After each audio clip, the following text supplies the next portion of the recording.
लंबी चौड़ी बहू। ये प्रेम कहानी शुरू होती है दिल्ली से नोएडा जाने वाली बस में।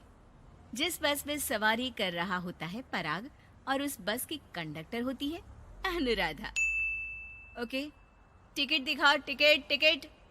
चाचा का प्लेन नहीं चल रहा है यहाँ तेरा, जिसमें फ्री में सवारी कर रहा है। हिसाब देना होता है हम लोगों को सरकार को। निकाल पैसे, चल। पराग दूर से अनुराधा को देखता है।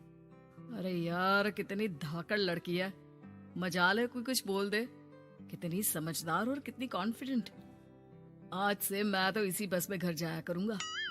अब क्या था, भले पराग को घर जाने के लिए 10 बस छोड़नी पड़े, भले 20 किलोमीटर की यात्रा खड़े होकर पूरी करनी पड़े, लेकिन आने जाने का सिलसिला वो अनु की बस पर ही करता।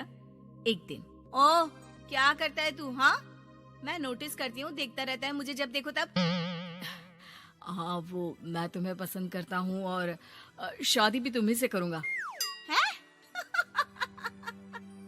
वाह जी वाह, तू ना कोई प्रधानमंत्री हो गया कि आज से 500 की नोट बंद और नोट बंद।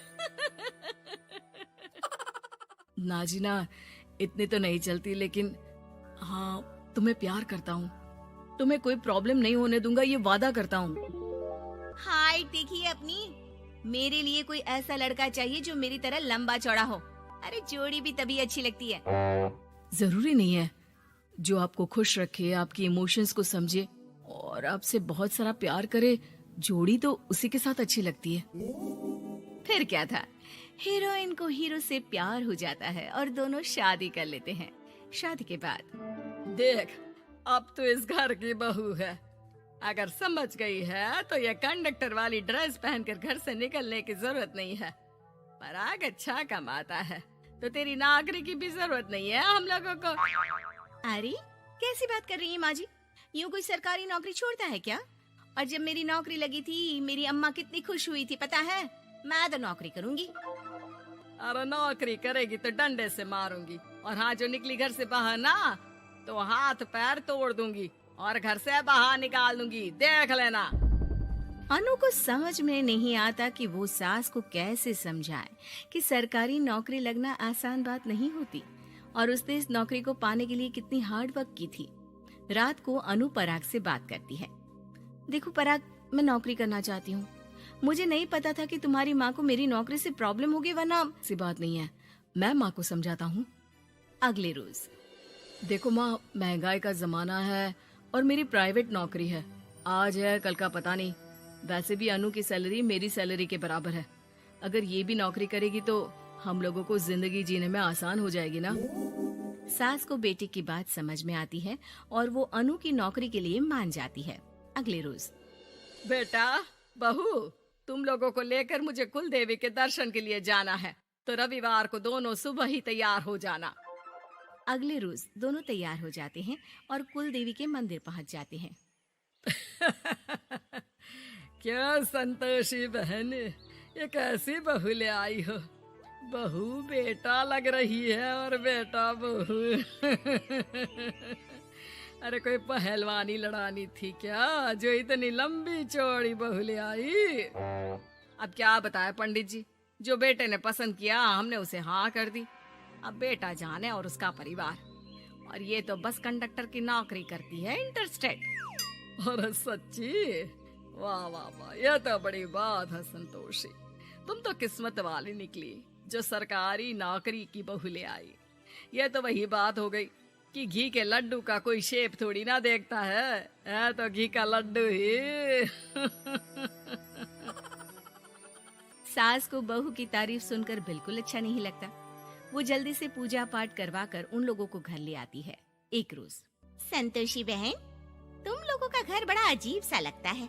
भाई साहब बहन जी और बहन जी भाई साहब जैसी। अरे बस किया कर, सरकारी नौकरी देखी तो हाँ बोल दिया, और इतना भी क्या, पैसे की चिंता। चलती हूँ, खाना बनाना है। क्यों, बहू नहीं बनाती क्या खाना? अरे नहीं, वो तो नौकरी करने जाती है ना, तो उसके आने से पहले खाना बना देना पड़ता है, वरना पता है ना आजकल की लड़कियों की जबान कितनी लंबी होती है। तेरी बहू की तो कुर्सी तोड़ने वाली नौकरी है। यहाँ बैठती है जैसे उठकर ऑफिस में बैठ जाती है, फिर क्यों थक जाती है कि खाना भी नहीं बना पाती। मेरी बहू भले कंडक्टर है, लंबी चौड़ी, लेकिन बता रही हूँ सारा दिन सवारी से मत्था पच्ची करती है। लेकिन मजाल है शादी के बाद एक दिन भी मुझे किचन में जाने दिया हो ना जी ना। दोनों पड़ोसन वहां से चली जाती है। सास बाजार जाती है और एक ट्रेड मशीन ले आती है।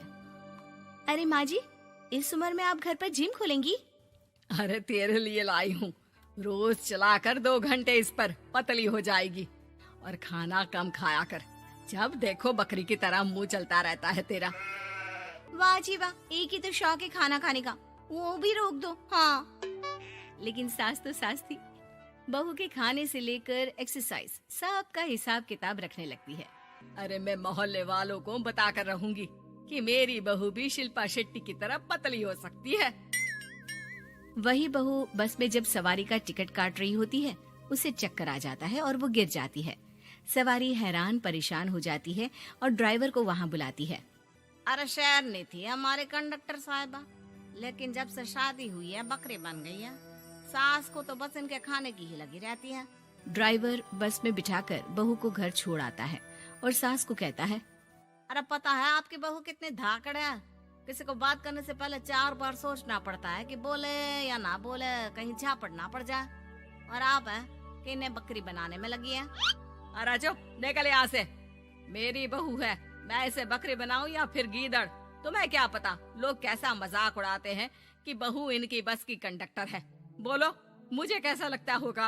अरे काम तो काम होता है माँ जी, वो छोटा या बड़ा नहीं होता। खैर जैसी आपकी मर्जी, चलता हूँ मैं, नमस्ते। ड्राइवर वहाँ से चला जाता है। बहू ठीक हो जाती है। एक बार आधी रात को कोई संतोषी का दरवाजा खटखटाता है। अरे इतनी रात में कौन आ गया? मेरा घर है, कोई पुलिस स्टेशन की घंटी नहीं जो बजाए जा रहे हो। खोल रही हो दरवाजा। जैसे ही दरवाजा खुलता है, सामने वही पड़ोसन खड़ी होती है जो अनु की कुछ दिन पहले बुराई कर रही थी। मेरी बहू के पेट में दर्द हो रहा है, उसे जल्दी अस्पताल पहुंचाना जरूरी है। हाँ तो पहुँचाओ, और जल्दी लड्डू के साथ खुशखबरी भी सुना देना। हाँ, काहे हमारा दरवाजा पीट रही हो? अरे सुनो तो, अपनी बहू से कहो ना कि सरकारी बस को थोड़ी देर के लिए दरवाजे बुला ले। क्या है ना, कोई साधन नहीं है अस्पताल ले जाने के लिए। सास अनु को कहती है और अनु बस को बुलाकर पड़ोस वालों की मदद करती है, जिसके बाद पूरे मोहल्ले में अनु की तारीफ होने लगती है। सच में लंबी चौड़ी बहू के साथ साथ लंबा चौड़ा दिल भी है बहू का।